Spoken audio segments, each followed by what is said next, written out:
Let's spend a few minutes and talk about research and development.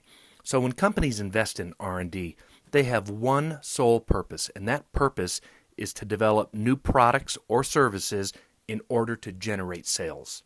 That's all that's the bottom line of every dollar spent on R&D. So we can measure that by looking at sales of an organization, but by looking at the R&D of an organization, it gives you an idea as to the profit strategies of the executives.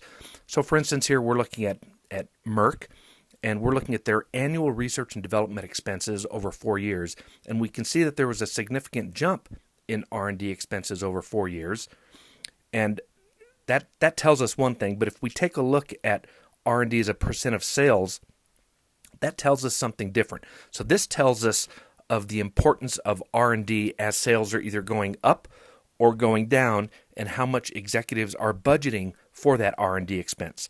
So we see here there was a slight drop in 2016 versus 2017 in R&D as a percentage of sales.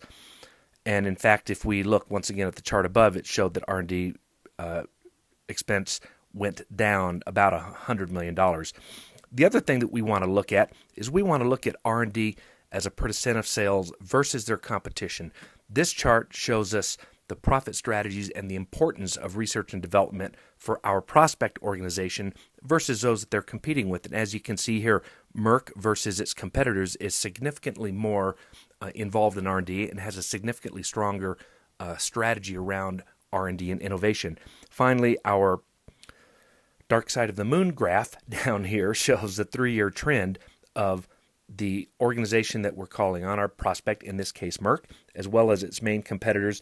This gives you, once again, a feel for the industry, as does all of these dark side of the moon graphs, but it is another way of us showing the profit strategies related around research and development of our prospect company versus those of the competitors. So if you're selling a